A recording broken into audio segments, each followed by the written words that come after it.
Good morning. Can you give him a safety tape? Yeah, please. A safety tape. Thank you. Welcome, everybody. Really surprised, but delighted to see everybody awake at this hour. And especially this guy. Who would have ever imagined that this guy we'd see before like 3 in the afternoon? True. We'll just have a seat. I'm just introducing you. It'll just be a minute. I hope you guys have seen the band by now, right? Right? I haven't seen his band play in probably 25 years, and for me, one of the best shows on the boat. I don't know about you guys. Fucking killed it. There were songs, honestly, I'd forgotten that they did, that he busted out last night. I had a blast, and I hope that you guys did as well.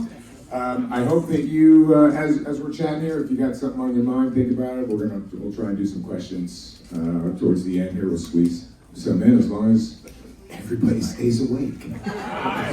All right. So please welcome Don Dokken.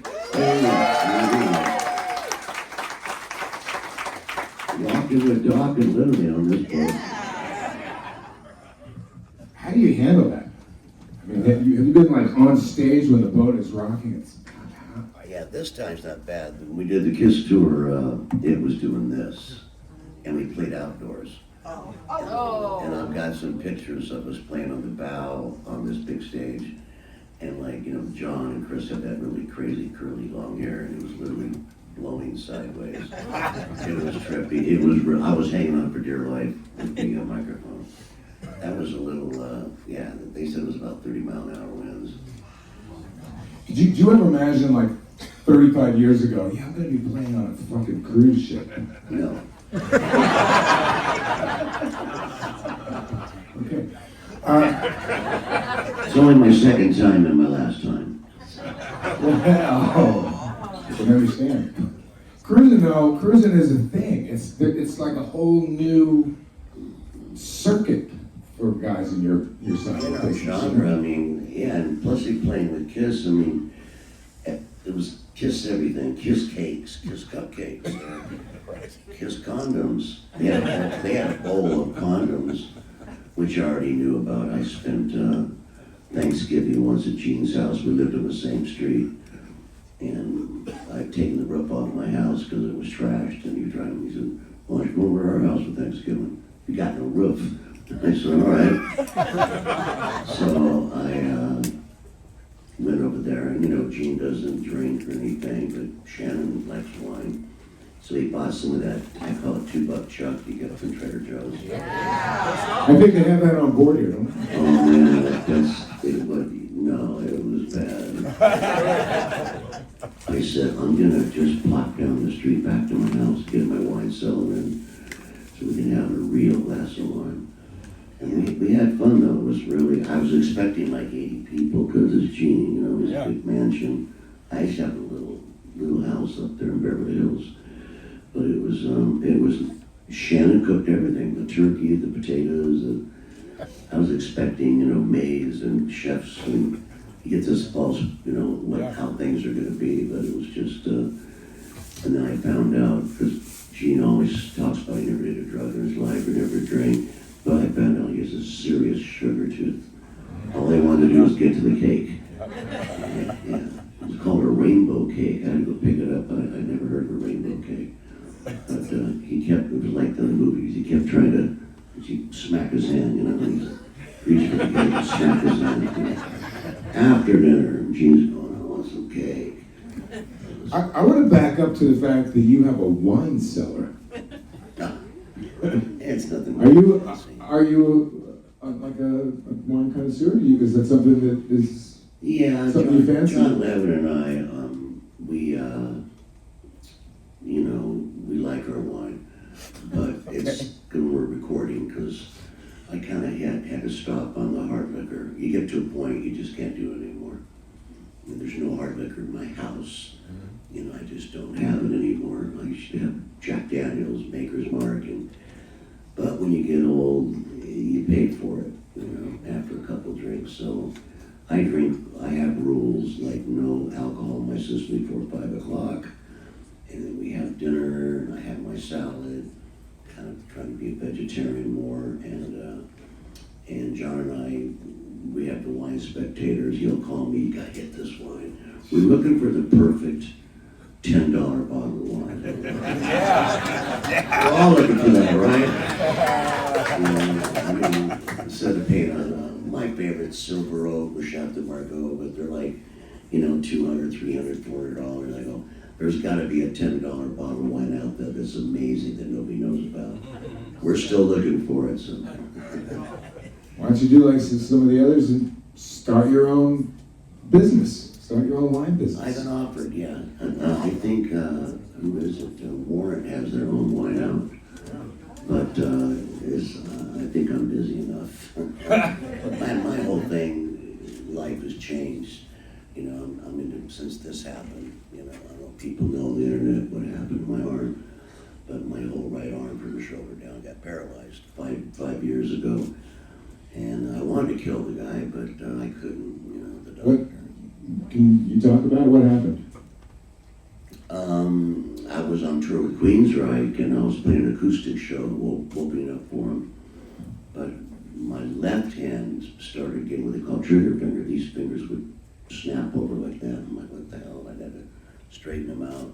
So I had an MRI, and the guy said, hey, your spine at the top of your neck is completely pushed over into your vertebrae, and if you fell off your motorcycle or off a ladder, you could be paralyzed.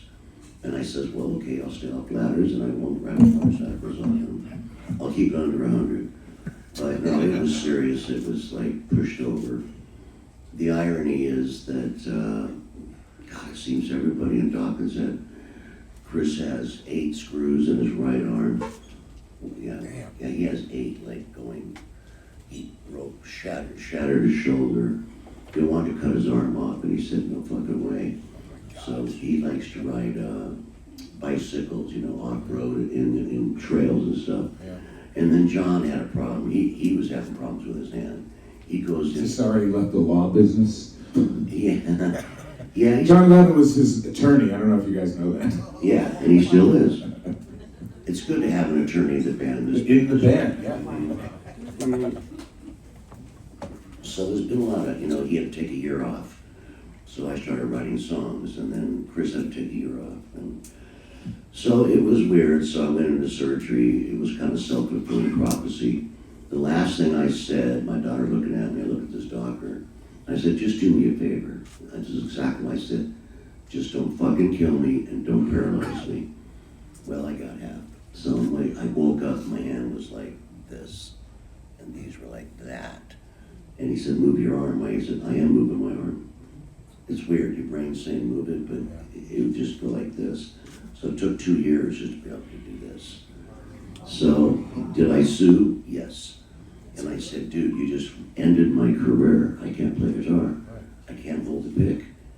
And he said, oh, I'm sorry. Yeah, right. Dr. Hoonbay, Cedars-Sinai, supposed to be the best. One of the greatest hospitals in the world, supposedly. Best hospital in the world, top surgeon. And I have to tell you, I'm a kind of an upbeat guy, but when I found out my arm was paralyzed all the way down, it really bummed me out, like for a year. But you've been doing PT, I'm guessing, right? 3 days a week, Monday, Wednesday, and Friday. Yeah. I go to the gym, it's 10 minutes from, even if it's snowing, because I live in New Mexico now. I bought an old church and turned it into a house, because I'm always buying strange houses. So I'm going to want to talk about Santa Fe. It's such a beautiful town. I had to get out of there. I lived in Beverly Hills and Manhattan Beach my whole life. That's where I got started, on the strip, like everybody, like the documentaries. We'd go and play the whiskey in the Starwood. And there was when people talk about the whiskey, there was a lot more than the whiskey in the Rainbow. There was 10 clubs. Yeah. I could actually pay my rent, which was $250 a month. Gazzari's. There was a place called the Wood Sound. We used to play with Van Halen a lot before they got signed. In '76, it was did you meet Gene back back then? Because Gene discovered Van Halen, Simmons. This is before him. Before Gene? Yeah, Damn. this is 76. Yeah. I've got flyers that says Van Halen, Dokken, and we played the whiskey, and they let us play with them a lot because we played for free. I'd always tell Mario, come on, man, let me play the whiskey. We were nobody. Van Halen was, the band. And Quiet Riot, of course, I played with all those bands, and then that's when pop became popular, which really, I didn't like it. So, sorry. So I went to Germany. I said, I met some people that had a club in Hamburg, and they said, oh, in Germany it's like Saxon, Judas Priest, and all these bands. I'm like, that's the kind of music we do, So we went to Germany our first time out of the country, and thank God I did go, because then I met the Scorpions. I was going to say, I wanted to ask you about, was there an applause for Scorpions? Yeah, I don't want to stifle that. I know that you did reference vocals for some of their biggest Harmonies. songs? Harmonies. Yeah, all the big hits, on that album. They hadn't broken out yet. Yeah. I saw Scorpions at the Whiskey. I saw Saxon at the Whiskey. I mean, people just hadn't broken out in America yet. Right. So Dieter came into Hamburg and he says, so we're trying to get a record deal. And then Dieter goes, Don, I'm like getting all excited. He goes, I don't like your band. And I went, what? No, I don't really like your band very much. Thanks. But he goes, but I like the way you sing, because I sang, as you know, the heavy vibrato. And that's what, Klaus does that. All right, California, you're going to go back home. Like a lot of singers sing true, and I go, hey. That's the way, I can't not sing without vibrato. Yeah. And Klaus sang with vibrato. And obviously I was young, and I had a really high voice, so I went and did No One Like You, Give Me All I Need, Big City Nights, Dynamite. Thing was, he kept saying, can you sing another note higher? I said, yeah. So I do another one and another one and another one. Can you go higher? I really couldn't, but I did anyway.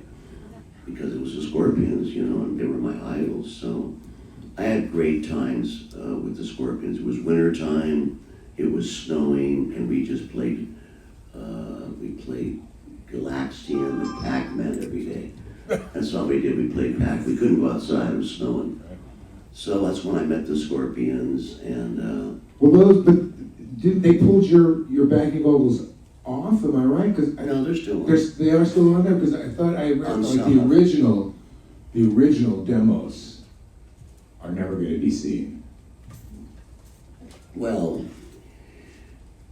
Klaus had surgery, and he couldn't talk at all. And that was what I thought. That was the thing, that he was going to be back in the band, but you were sort of helping them out. And there were rumors flying around that I was going to be the new singer. Yeah.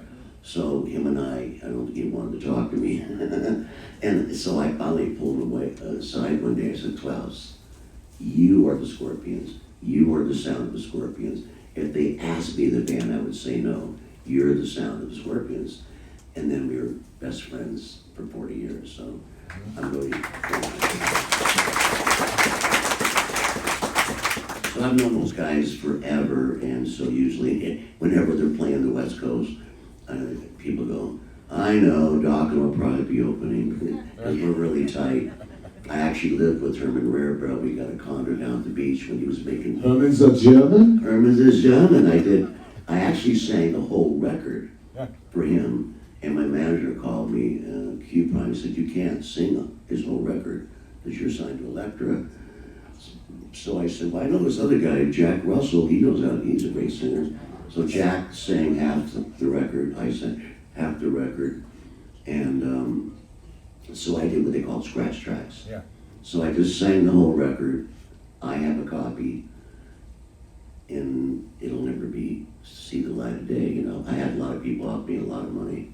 I sang the whole record, lead vocals, background vocals, everything. Yeah. And then of course when Klaus got better, they just left the super high notes, like Give Me All You Need. Jeff, he's got me tucked. I'm not dominant.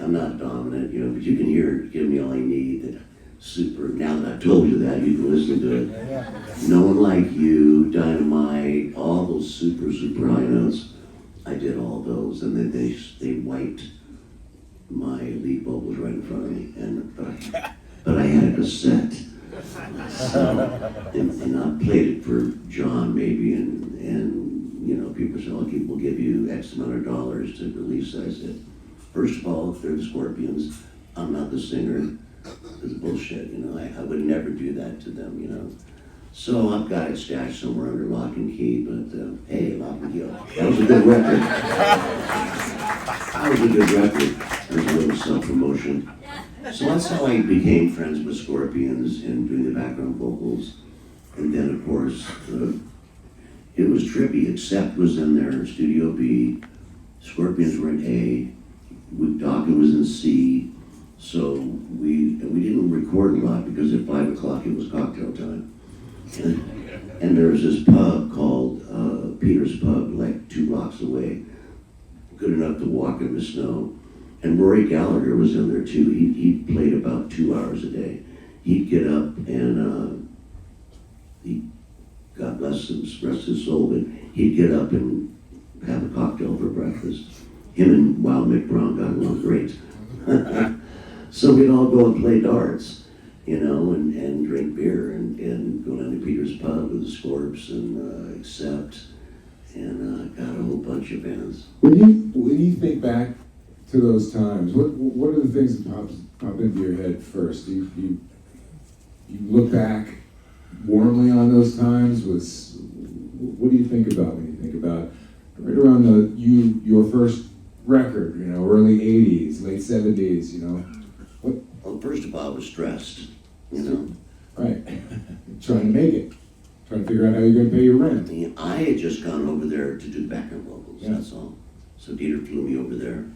So Dieter Dirksen, the hotel behind the studio, was very strange. It was kind of underground. And he said, well, since you sang on the Scorpions album, I'll let you have a studio for 4 days. And I went, this is great, but I don't have a band. It was just me. Yeah. And Gabi Hauke, who was the manager in Accept, had a meeting in Hamburg for Carrera Records. And I went and picked her up at the airport, and she handed me a plane ticket. And she said, here, the president of the company wants to meet you. And I'm like, you're shitting me, right? So it was great. So I said, how much did I ask for? You know, and she goes, I asked for at least, I don't know, like $10,000. I went, okay, to me that was $1 million. Right. And then I'm going, she's getting on the plane, she goes, no, ask him for $15,000. And I said, I don't know if I can make a record for that. But so we did. So I came in, I went and did the record, no band. And that was the problem. I'd make demos, you know. Actually, turned out that it was Bobby Blotzer who went on to be with Rat. He was in the studio. Tom Crucier, the brother of Juan Crucier, was in Rat. It's strange that 3 members of Rat were in Dokken. It was Warren DeMartini, Juan Crucier did my first tour in Germany with me, and Bobby Blotzer and Blotzer. So they were in there doing another band called Vic Fregat. He was a famous Swiss guitar player. Unfortunately, he fell down the stairs and broke his neck. So shit happens in this world. But I was happy, you know, so they played the demo. I came back to LA, I go, I don't have a band. So I knew about George, I knew about Mick, you know, I had a solo deal, and that's all I had, you know, so I went and auditioned him, and hand to God, I auditioned him on Breaking the Chains. I had that riff, da-da-da-da, da-da-da-da. That's all I had, really. I didn't have much, so George and Mick joined. One truthfully said, I can't play with George, he's crazy.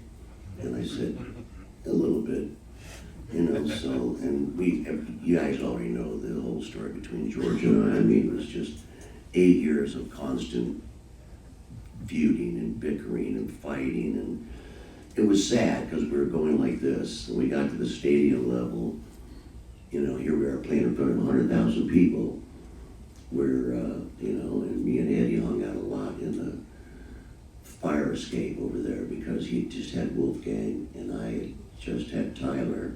Because I named my son on the Aerosmith tour. He was born when we were on tour with Aerosmith. So I said to Stephen, in case something happens to me, you want to be godfather? He goes, yeah. I said, okay, I'm naming my son Tyler. So my son's name was Tyler because of Stephen Tyler. And Wolfgang, and we'd sit out there because we weren't allowed to smoke in the bedroom with the kids, obviously. And so we just talk, every time we talk about chicks walking by or whatever, we just talk about pickups, what kind of strings, what your first guitar looked like. He still has the one he made by himself in the garage.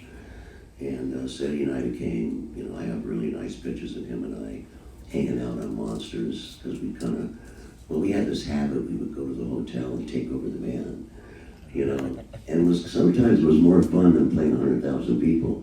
We'd walk into like the Holiday Inn, there's a band playing, and Eddie go, all right, you sing, I'll grab the guitar. All right, well, okay, get Wild Rick to get on the drums and get whoever on bass, and we just go up there and just, no offense to them, we're like, we want to play, and they're like, well, we're doing our set, and Eddie would just take the guitar, rip it out of his hand and go, I go, this is Eddie Van Halen, let him play the guitar. And you never want to play again. I miss Eddie a lot, so, he changed, in my opinion, he changed the whole pace of music. The Yngwies, the Paul Gilberts, Nuno Betancourts, Zach Wild, all those guys pulled from Eddie, because he's the one that he started tapping. Now, I was a lead guitar player. Yeah. We were a three-piece when we went to Germany. It was just Juan and Greg Peck, that was drummer, and me doing all the work. And when I saw him I was in the dressing room, and I heard these two guitars. I'm like, I thought they only had one guitar player. And I walked over the balcony. It was a club with a balcony in Dondo Beach called the Fleetwood. And I saw him with two hands in the neck, and I was like, what the hell is he doing? And hand to God, when I saw him play that night, I said, maybe I should concentrate on singing. There is no way I was ever going to be good as Eddie Van Halen. There's no way. So literally I started practicing more because, and it was what it was, he was Eddie. So, and that was good times. He had all this, he didn't even play the Strat yet with all the stripes. He had an Explorer, and he had a bomb. It was about this big, like a bomb he had found, like in a warehouse. And he put an Echoplex in there, and they'd pump smoke out of it during the solo, and the smoke would come out of the bomb, and that was his special effect. Yeah.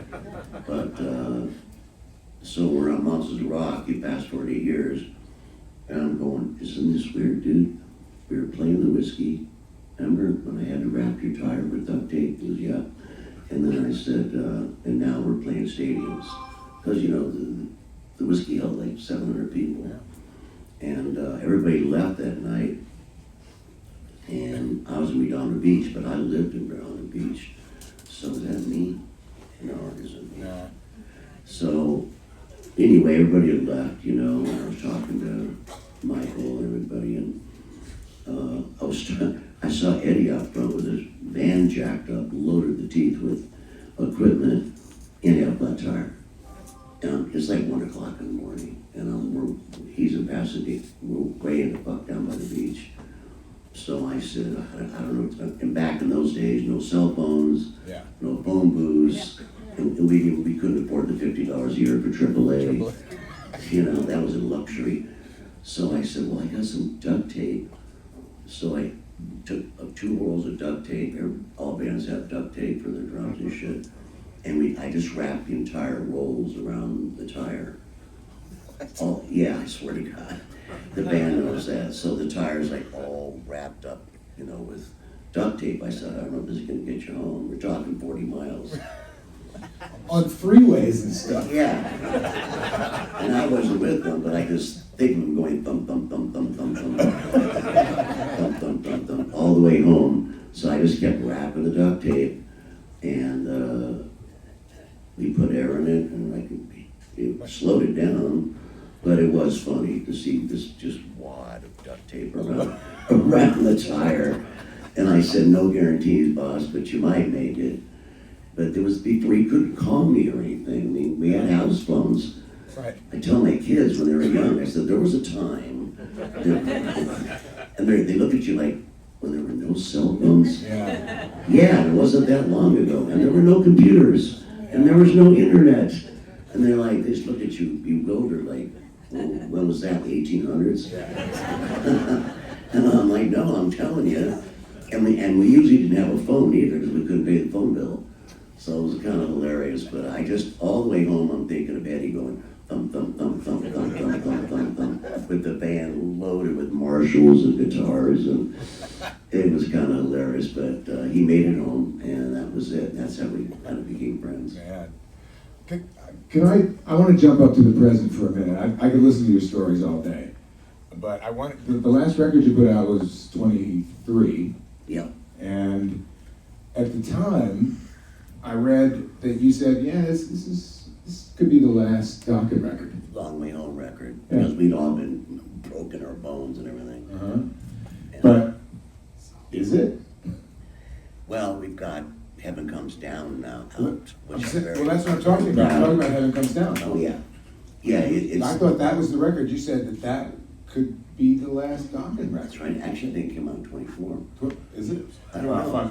Listen, Somebody should know. both of us, The one with we're the bad with time frame. The here. band, the one with the dragon on the front. Right. Because Chris, our McCarville, our bass player, he's a really great artist, and he drew the dragon. And, but yeah, it took 2 years because I got paralyzed. So I can't play guitar anymore. I mean, if I tried to pick up this bottle, got it. Right. come on, Don, you can do it. No, can't do it. Yeah. That's how bad it is, you know, Yeah. so I just go to the gym 3 days a week and trying to build up my pecs and my legs, and then I broke my foot. My ankle in 5 places. I go, what the fuck, man? I'm just getting broken, and I wish the band said, you gotta come up with some really cool story about your ankle. Because we're supposed to go to Europe. I said, well, I don't need my hand to sing. And we were recording in my studio up in the mountains, and I live way at the top of this mountain, middle of nowhere, and I stepped out of the shower. How many times have we stepped out of the shower? 10 bazillion times, or in my case, twice a week. So depends how stinky I am. So I just got out of the shower and I slipped. And it was a shower that didn't have any of the handicap bars. That's the way they made this house. It's a crazy house. I'll show you some pictures later. It looks like it's a church. Yeah. Every window's stained glass. The ceiling's like 40 feet. And it goes up like this, and it's all wood. And this guy was very eccentric. He didn't want any nails or screws. And I said, pieced together with it's all, we have mortise and tenon, rabbited. Yeah. And why he did that, I don't know. I mean, you had to cut out each beam with a notch, pound it in with a hammer. He said, I don't want any nails in my house. But he was rich, so I guess he could afford to not have any nails in his house. And it's cement, and it's just massive beams. I wish I could show you a picture. And it's just a crazy, crazy house with a view of all of Santa Fe, all the way to Albuquerque, the Sandias. I can look out and see where they built the bomb, Los Alamos. That's when I brought the band over, and they're like, what the hell, where do you live? And very eccentric, you know, the ceilings are crazy high. So I thought, what a perfect place to record. I have no neighbors, zero. Right. So we could blast as loud as we wanted. So I brought the boys up and we recorded there. But it took a long time, and thank God I had written demos before I got paralyzed. Yeah. And John's a shredder, you know, and John's quick. His brain still works, unlike mine. So I had all these ideas, he had all these ideas. I said, you bring your songs, I'll bring my songs. He came up, you know, to New Mexico, and I had songs from the previous album and I had like 50 songs over my career. Yeah. I just started ripping through tapes and finding pieces of music and trying to, that's good, that sucks. And we got the album done, but it took a couple of years when I got paralyzed. It's a fucking great record. It's a good It's record. a really, really good record. I think it's one of the best records. I really do. song for song. The song, and they're all different. Yeah, yeah. And I wanted to keep the Dokken sound, all the harmonies. Yeah. And I even brought in Mark Bowles to sing some of the harmonies because he's an amazing singer. And he had played with me. And it was just, I said, look, we're not in a hurry. Yeah. You know, my hand's screwed. And even John still, has to put ice packs on his arm. And it turned out when he had his surgery, he was born with an extra rib. And it's about this big. And he's got it in a little jar in the fireplace. And That's a tad creepy. I swear, I know it's creepy. No, I swear to God, you look, everybody's like, what is that? He goes, that's my extra rib. It's about that big, it looks like a little chicken bone. And it was pushing on his collar here on his thoracic, and that's why his hand was going to sleep. Yeah. So he had his problems, Chris had his problems, so I just plugged through it, we just did it, and it took, Heaven Comes Down took about a year and a half. Yeah. There's a couple, like I said, song for song, I love this record for Dokken. I really think it's a great, great record. I'm proud of it. Catalog, really. One of the songs I said I wanted to talk about the last song on the record, Santa Fe. And my sense of your albums is I feel like you think about sequencing, one. And Yes. two, I feel like that's not the way you usually wrap your records, No. with this acoustic. We always piece. end with a burner. Yeah, yeah. Shoot the nail, lightning strikes again. Yeah.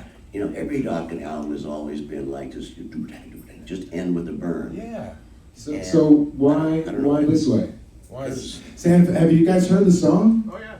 It's such a beautiful song. It's just Don and a guitar. It's just me and a guitar. Because I was working with my engineer. First of all, to find an engineer in Santa Fe, good luck. Really? They're all country guys. Oh. So, it's country, which is fine, but it's not a rock and roll town. So I met this guy, Bill Palmer. He lived out in a place called Tulingway, Texas. I mean, in the middle of the desert somewhere. And I hooked up with him. I was just looking for engineers, and I finally saw his name, and he had done some stuff. A lot of, famous rock stars live in Santa Fe, and they still do. And a lot of movie stars, like, unfortunately, Gene Hackman, who lived down the street from me. Oh, wow. And when I heard that, I said, well, what do you mean? They found him dead. It's bizarre. But one of the guys in the Eagles had a bitchin' house. I can't remember. I think it was Glenn Fry. Oh, was it Fry lived in Santa Fe? I thought it was Yeah. Bernardine. No, it was one of the original members. Glenn Fry, I think it was. And he had passed away, and he had his house for sale.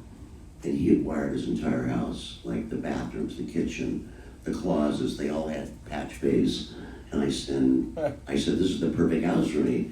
Had the console, he left everything, the console, the microphones, the compressors. Yeah. It was ready to move into. For me, I could just start recording. And I thought, this is awesome. Rob Zombie, I recorded his house. And Zombie did the same thing, the bathrooms, the closets, the bedrooms. We just weren't allowed to go upstairs, which was really tempting to do. He goes, the whole house is yours, Donnie, but don't go up my bedroom. I went, well, that's like saying don't eat the chocolate. You want to go up there, But I didn't know what I'd find, What is it? What inspired the song? So Santa Fe, if you listen to the lyrics, it's just, so I'm sitting there and with my engineer, and he says, how in the hell did you end up from Manhattan Beach to Beverly Hills your whole life? I've been there 30 years. What are you doing here in a renovated church on the top of a mountain with 20 acres of thousands of trees? And my house literally is a 1 mile driveway, and you go up and then it just dead ends and there's my house. Nothing around. So I told him the story, I hung out the whiskey. I went down the Sunset Strip, never had a reason to live. Then I went to Europe. If you listen to the lyrics, it's my life story. The first line is, I was born in LA, never had reason to live, cruising down Sunset Boulevard, stay up till the morning with my friends. It's just I literally wrote my autobiography in 4.5 minutes. And then it said, the next line is, then I thought it was time to go. When I came back, I was talking about Europe. I said everything had changed. And I remember when I came back from Europe, and I was like, we couldn't get arrested. You know, everybody even George and Mick had cut all their hair off, and they were wearing like weird pointy boots. And I was like, what the fuck's going on? And it was, you know, the whole pop scene had come in, Devo and Blondie, all that new wave in English pop was playing. Whiskey rock was out. And I'm talking, you know, you see all these guys like Bret Michaels and Cinderella and all, but that was before their time. Yeah. Those guys came around in the peak of MTV, Yeah. with you and you know, Downtown and Julie Brown. DTJB is a full-on rocker. People don't realize that. She is. She is a rocker, man. She's so thin. She's She's got a body. She's. I don't know if her husband is here.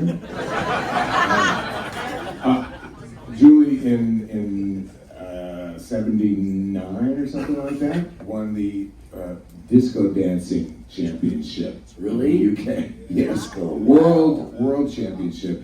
She was telling the story the other night that she went on Top of the Pops in 1979 because she was invited to dance on that show, the same show that Squeeze, who opened the boat tour, they had just dropped their first record. That was a huge show, Top of the Pops. Massive. I mean, hard rock bands, pop bands. Yeah. When we went back to Germany the second time, it was not a good time to go. It wasn't happening. I told my company, he goes, but if you want to fly over, I can get you on TV. And I said, what is this called? The Beat.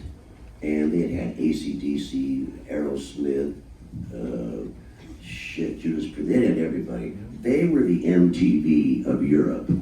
And the cool thing was the Beat. You know, I was watching AC/DC when I got there on TV. All the countries, Scandinavia, Spain, Italy, Germany, France, everybody watched the Beat. It was the only rock show in all of Europe. And I said, hell yeah. So we flew over. I got George in the band, and he drove me nuts. And then Mick was fine. And Juan was in the TV show. We did a 90-minute set, and we were nobody. And I look back at it now, I'm cracking up. I got this red and white striped shirt. I look like a sailor. You know, I'm like, why was I wearing that? That's a bad road to go down. Once we started looking back at the stuff we were wearing in 1983. Oh, God, some girl asked me the other day, she goes, first time I ever saw you at the party, you had like leopard skin pants. And I go, let's just don't talk about it. Do we have to talk about them? You know, I weigh about 30 pounds less than I do now. I was like 160 pounds because we didn't have any money.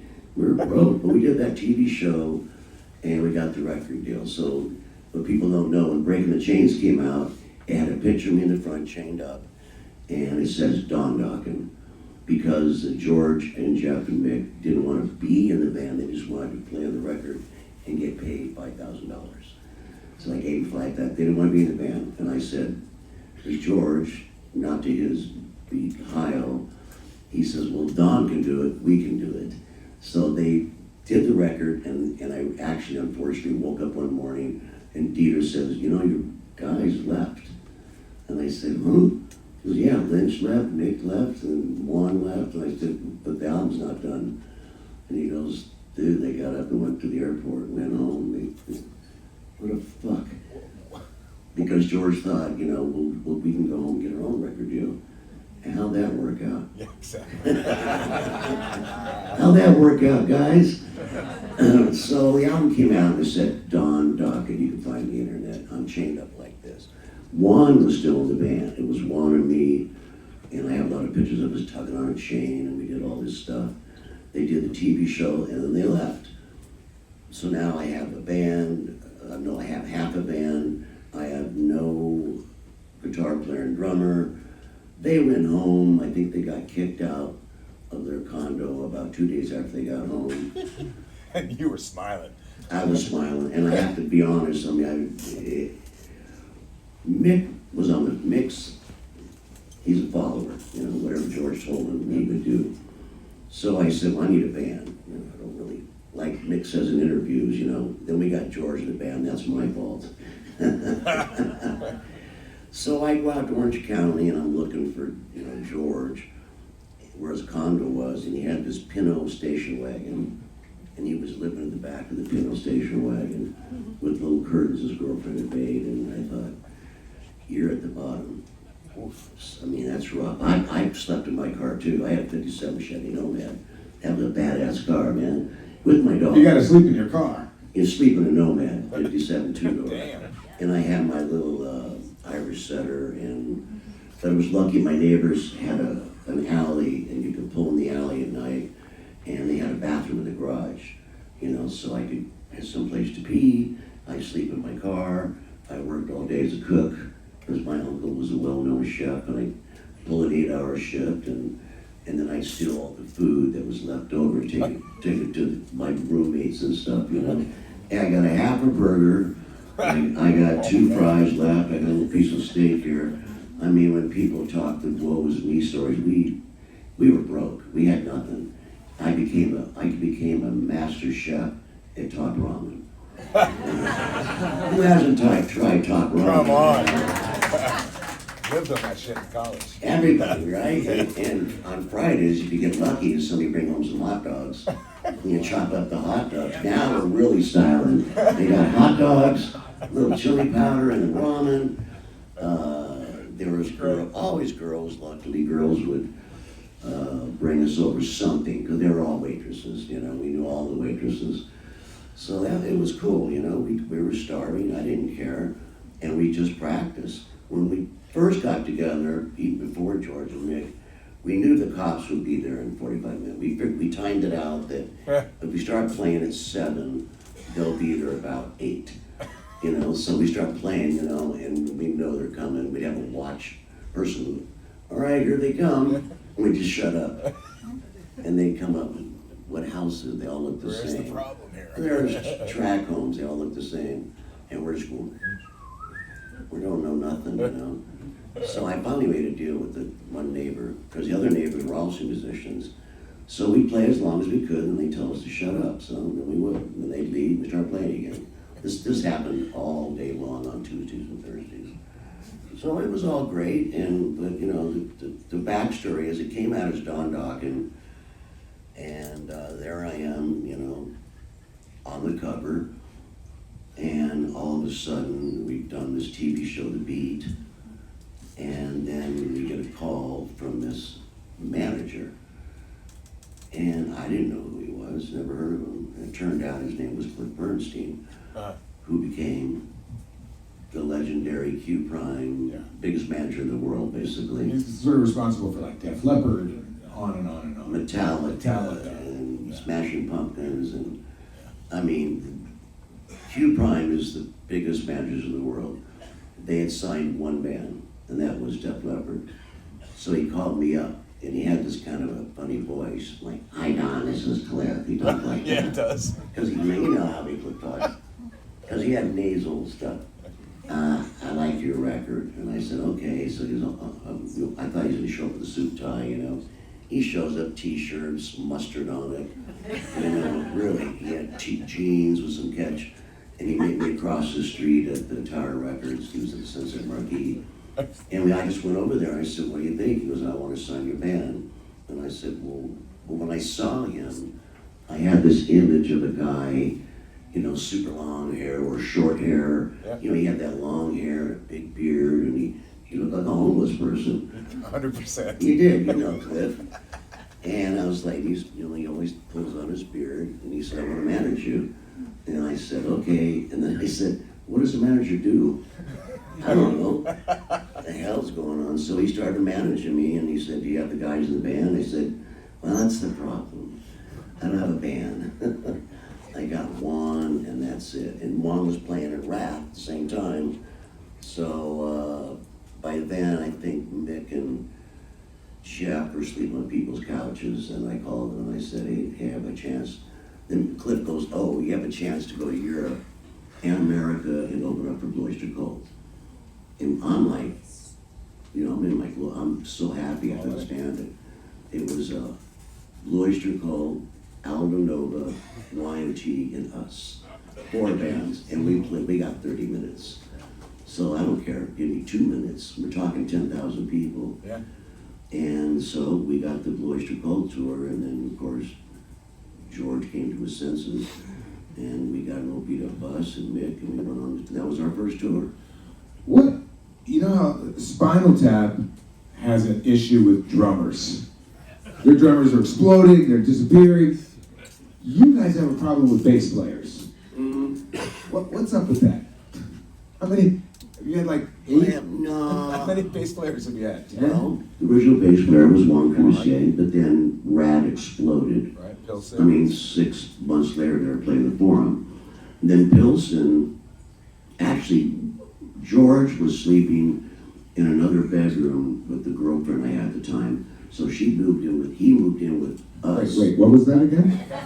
George was sleeping in another bedroom with the girlfriend I had at the time? Is that Yeah, what you but just said? not with her, because she hated him.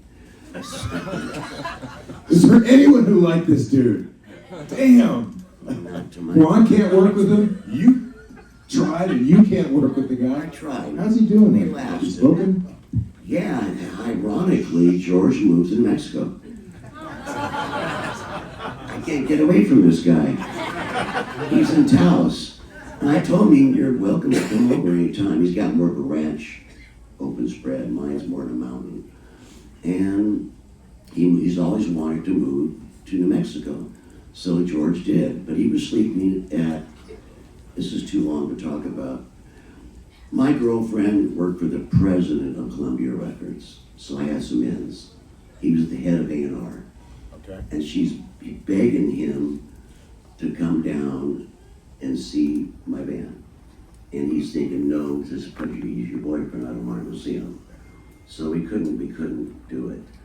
And finally, Cliff came in, he said, I'll do a showcase.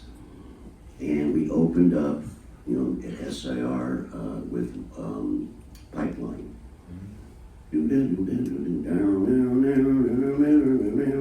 And they're just sitting there going, what the fuck? But I thought it'd be funny, you know. We'll open up with a surf song, you know, just to kind of break the ice. Was that the Ventures or who was that? Ventures. Ventures, yeah. Maybe the Safaris, can't remember. Yeah. So we opened up with Pipeline, and then we broke into Breaking the Chains and played the Champanes. I I think it was the Chantays that did Pipeline. Oh, no, wow, no, No, no, it had to be Safaris or Ventures, exactly. because I remember the record and they're holding surfboards. Yeah. Anyway, so we opened up it, you know, we played like, you know, 1 minute of it, and the labels were there. It's a lot of press. There was only like 5 people there, and I thought, well, Cliff said, why'd you open up with that song? I said, I don't know, man, I'm nervous. So anyway, we got the record deal. They did Pipeline. The Chantays did do Pipeline. Yeah. I got on Google. All right, way to go. Shantays? Was it a remake? It's American surf rock band formed in Orange County, California. They're known for their 1963 instrumental hit, Pipeline. Okay. The Ventures covered the Champagne. Uh-huh. You win. So that was it, you know. So, you know, of course, when Cliff says I can get you like 30 minutes, you know, in arenas with Oyster Cult. So George was like, you know, I don't want to be in this band. I don't want to be in this band. I said, well, fuck it, then don't be in the band. And I asked him, you know, we had a record made, and I said, well, why are you just so against us trying to make it? I have a record deal. Okay, it's called Don Dokken. I'll drop the Don and just call it Dokken. What do you want from, what is the problem? And George pointed up at the backdrop and he said, that's the problem. And I went, oh, I get it, okay, because the band's called Dokken. I said, I didn't do that because of Van Halen or anybody else. We were originally called Airborne, and then some band got signed as Airborne. And I went, shit. So I said, we'll just call it Dokken, and it rhymes with rockin', and we'll see what happens.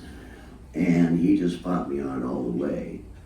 And I think he wanted to be called the Dead Monkey Puppies or something. He's got that. Wait, you didn't think that was a cool name? I did, yeah. Yeah, if we were hardcore punk, the Dead Monkey Puppies would have been cool. And then, you know, we did I thought we'd do the Boys Cult tour, come home, and it's over. You know, we got our shot. We're not going to go anywhere. We weren't getting any records. We sold 100,000 records. That's it. I come home, you did 100,000 records. They immediately said, they had Motley Crue and us, and the record company said, drop Motley and drop Dokken, like immediately. And Tesla, I think. They wanted to get rid of all the rock bands and just do bands I've never heard of. Because you had one vice president who was into pop, and then Tom Zutaut, who's legendary, was into rock.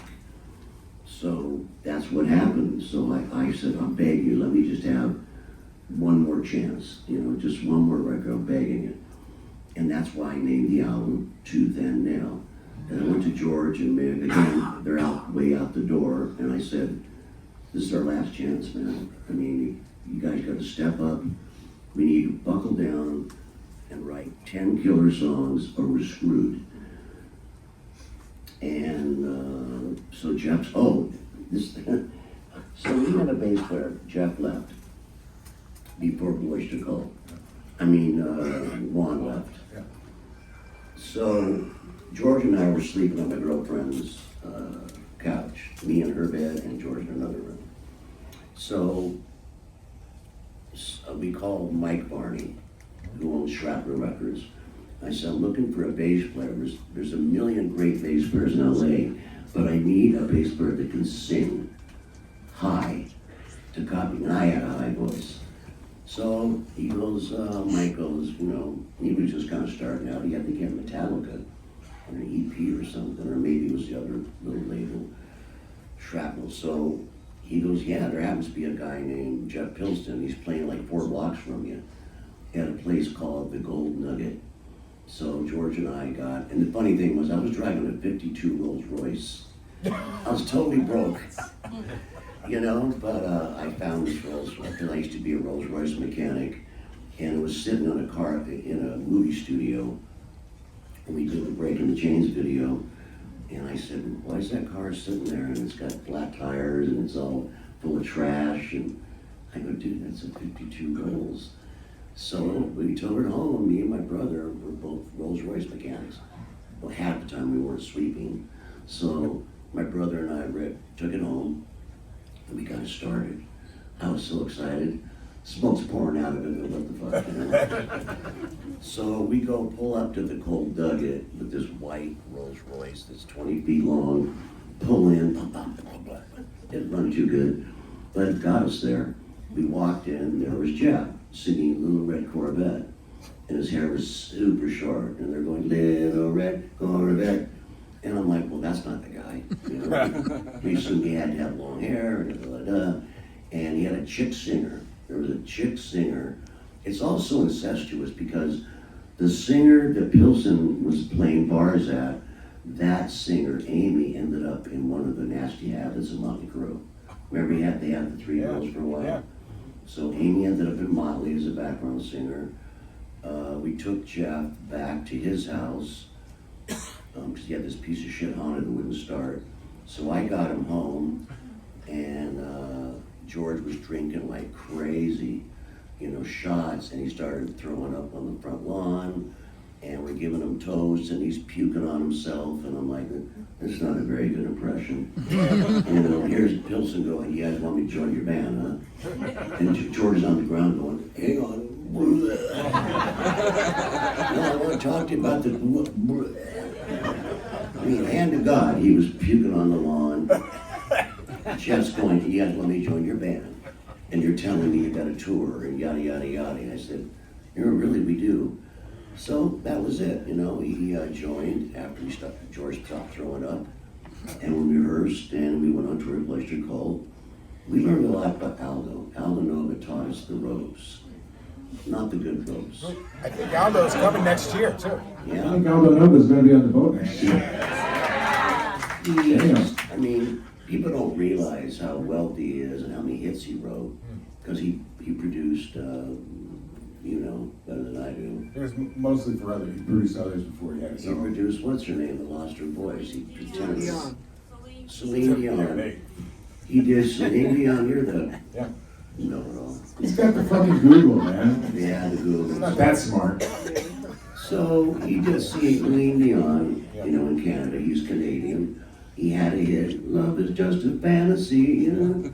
So we got on a tour with him, went to Canada, and opened up for Aldo. And that's how it all kind of, we all started getting together and hanging out together. And that was it, you know. So the rest is history. We did an album, we did Tooth and Nail. We put out Just Got Lucky, did okay. Then we put out Into the Fire, it did okay with my leopard skin pants. And looking back is so silly. It's okay, you're walking over this bridge and there's fire. And the fire, you're trying to get through the fire. And these girls are going like this, wiggling their fingers with 10-inch nails. And I'm like, this is so stupid. But I didn't feel so bad because the next Motley Crue video, same girls, same nails, same hair. That's the same chicks we had in our video. Same director. So we did the video and, you know, just did okay. And then we hooked up with Sammy Hagar. We just kept touring and touring and touring and touring. And finally they said, you're done. You're gonna come home now. We don't have any more money to keep you guys on the road. So we got the shittiest bus we could find, the cheapest crew we could find. And we finished up headlining clubs and small theaters. And I begged on my hands and knees to put out Alone Again. And they didn't want to know about it. They said, no, I said, I'm telling you, there's something about that song. Alone Again became iconic for us. Mm-hmm. It was huge. But if you remember the video, it's in black and white. We had no film. We had one photographer, and we went to a hawk shop. And it said, do you have any 8mm, like the old, I call them the Disneyland cameras. Remember the old, you pull the trigger, no sound, you pull the trigger, and you get like 3 minutes. Take out the cartridge, put another one in 3 minutes, 4 minutes. So we went down and bought all these cheapy little 8mm cameras and filmed Alone Again with those cameras at someplace on Hollywood Boulevard, you know. Can't remember the name of it now. It's a famous venue. So we filmed it, and then he goes, but I didn't get you, Don. And I said, what? So I had to go in the dressing room with a black curtain and lip sync it. And it's a pretty funky video, but it was okay. We talked a bit about, you're still putting out music. I'm going to assume that this last record was not the last record. When you think about new music now, that's not Is that you? It's, Sorry. Stop. have you heard of Silent? When you think these days about writing, when you think these days about putting out a record, is your This is on you. I can't I do was just it. about to do that. Is your My hands are paralyzed. sensibility, there you go. Is your sensibility now, what is a win for you with a record these days? It's not like you can go, well, we sold 50,000 copies in the first week. What is a win for you? How do you gauge success these days when it comes to that? I've got 10 gold and platinum records on my Well, wall. your history, absolutely. That's what I'm saying. Yeah. So, I've got a billion records on my wall. but it's a lot different these days in music. It's a lot different in the business. It's a lot different in the way that people access music, the way that people think about it, the way that they use it in their lives. Radio, nobody buys records. Our album's coming out, Heaven Comes Down next week, on vinyl. It's on red Ah. vinyl. All right. A lot of people are taking banners, you know? So, but my question is, look, as I said, in 1980, you could say, we sold 10,000 records this week. Okay, that's pretty good. We've got some TV spots that are gonna come. We're gonna do this live show, and that's gonna boost it in this part of the country. What is a win for you today? Today, a win for me would be when we filmed the first song of the new album called Fugitive. Mm-hmm. And the very first Meow Wolf, there's like 5 of them now. And the first Meow Wolf was in Santa Fe. Mm-hmm. And George R.R. Martin famous director who did Game of Thrones. He invested some money, put all these artists together, and they made the first Meow Wolf. And we knew him vicariously through other people, and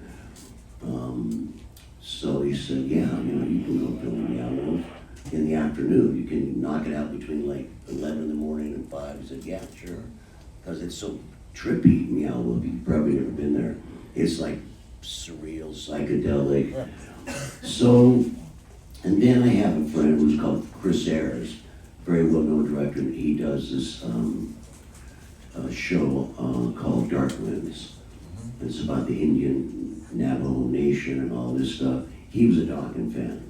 So Chris Ayres comes to our concert in Santa Fe, New Mexico, and George R. Martin's there, and Zon McLaren, who stars in Dark Winds. And he hooked us up to go in Meow Wolf. So we did it. We thought that'd be a trippy video if we could do it for $1. So what happens? We do it. I get all my old friends that used to edit my old Dokken videos. We sat at my house and his house, and it got 1 million views in a month. And I went, you gotta be kidding me. 1 million. You can look it up. Yeah. It got to 980. And I'm like, oh, come on. 20,000? I'll hit it. I'll just do this 20 times. 20,000 times to get to 1 million. I just got a text from my daughter yesterday, and she was, Dad, you're like 5,000 away from 1 million. And I said, well, just sit there and keep hitting the button. So we did Fugitive with the whole band, and it's very esoteric because it's going through this weird environment, and I'm walking around.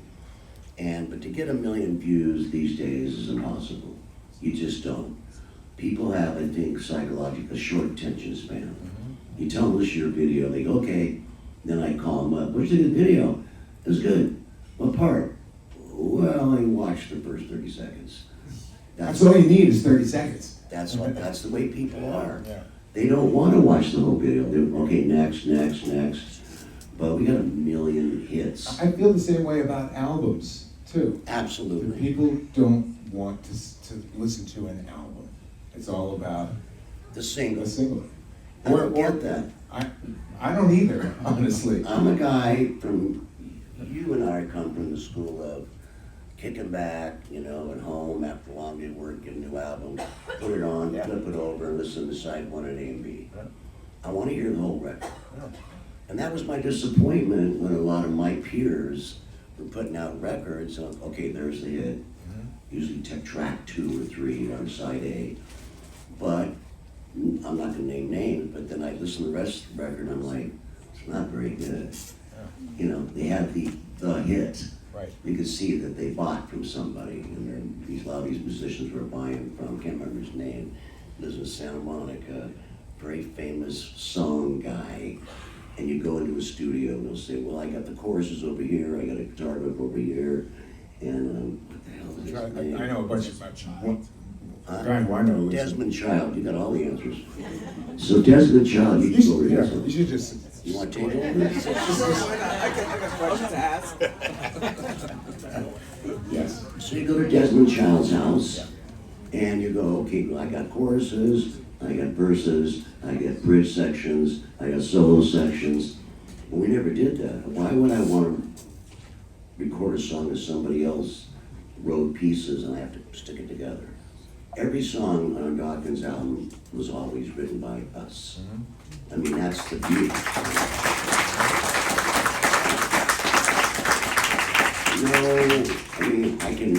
I can throw a lot of people under the bus that, have so-and-so wrote, look at the credits, I do. Yeah. This person wrote this song, this person wrote this song, person wrote this song. So then we had a little bit of a tiff because like on one key, it just said Don Dokken, Don Dokken, Don Dokken, Don Dokken, and George went ballistic. So I said, so then at the last minute, you can look in the back and it says, all songs written by Dokken, and Dokken is, George Lynch, Jeff Pilsner. I went, oh, that's so petty. I mean, it didn't matter who wrote the song, because I made a deal with the devil. And I remember my son's mother, when he was bicycle, she was in the record business. Whatever you do, keep your publishing. I ended up splitting the publishing 4 ways. I really didn't know how much publishing generated. Yeah. So basically what I did was I gave up 75% of every song. In My Dreams, It's Not Love, Alone Again, The Hunter, Kiss to Death. He took all those songs that I wrote, we split it 4 Gave ways. away 3/4 of it. Well, because we were fighting all the time, me and Yeah. George, so, and George was going this way, left, and he was listening to Monster Magnet. And I'm like, I like Monster Magnet, but I'm going In My Dreams, you know? So we just said, okay, everything split 4 ways, stop bitching, and that was it. And that's how it went down. But I never realized who would write the hit. Yeah. Unfortunately, or fortunately, I wrote a lot of the hits. Yeah. Fortunately. Fortunately. I think we got to wrap it up here. All right. I love the stories, Don Dokken. Oh, we can sit here all night, yeah, with all this gas. Those are the stories. Thank you guys for showing up. And thank Don Dokken for showing up. Ladies and gentlemen, Don Dokken.